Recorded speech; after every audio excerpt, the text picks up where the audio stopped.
আন্তর্জাতিক মাদক বিরোধী দিবস উপলক্ষে রান এগেইনস্ট ড্রাগস আয়োজন করে ইসলামী ছাত্র শিবির। সকালে কেন্দ্রীয় শহীদ মিনার থেকে ৫ কিলোমিটার দৌড় শুরু হয়।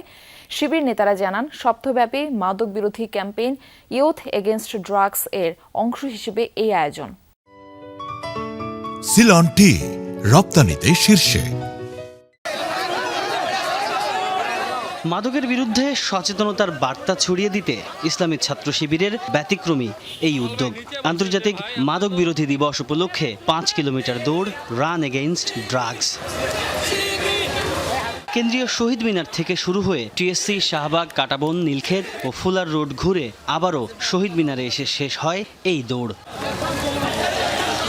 ঢাকা বিশ্ববিদ্যালয় এবং মহানগরীর বিভিন্ন ইউনিটের কয়েকশো নেতাকর্মী ও তরুণ এতে অংশ নেন। হাতে প্ল্যাকার্ড, গায়ে মাদক বিরোধী বার্তা সংবলিত টি শার্ট। পুরো আয়োজন জুড়েই ছিল সচেতনতা তৈরির আহ্বান। খেলাধুলা যেহেতু করি, এই জন্য দৌড়ানোর একটি এক্সপিরিয়েন্স আছে। আজকে ৫ কিলোমিটারের দৌড়ের এই আয়োজন ছিল।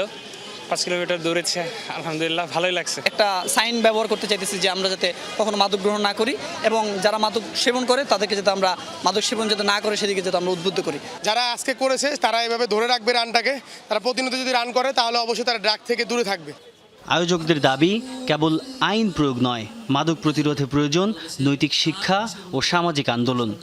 সকল দল, সকল মত মিলে, প্রত্যেকে মিলে অন্তত এই বিষয়ে আজকে একমত হই, মাদকের ব্যাপারে আমরা জিরো টলারেন্স থাকবো। ছাত্র শিবিরের এই স্বপ্ন বাস্তবায়ন হোক। মাদক শুধুমাত্র একটি ব্যক্তিকে ধ্বংস করে না, একটি পরিবারকেও ধ্বংস করে। এবং ঢাকা শহর সহ বাংলাদেশের যত জায়গায় ক্রাইম হয়, কোনো না কোনোভাবে মাদকাসক্ত লোকজন এই ক্রাইমের সাথে জড়িত থাকে। কিশোর গ্যাং নিয়ে আপনি অনেক কথা বলতেছেন, গলা ফাটাই ফেলতেছেন, কিন্তু মাদক যদি নিয়ন্ত্রণ না করেন তাহলে অপরাধগুলো আসলে নিয়ন্ত্রণে আসবে না। দেশে মাদকের বিস্তার রোধে সামাজিক ও রাষ্ট্রীয়ভাবে আরও সমন্বিত উদ্যোগ নেওয়ার আহ্বান জানান ছাত্র শিবিরের কেন্দ্রীয় সভাপতি। টোটাল বাংলাদেশের ফৌজদারি অপরাধের সিংহভাগ স্থান এই মাদকই দখল করে রয়েছে।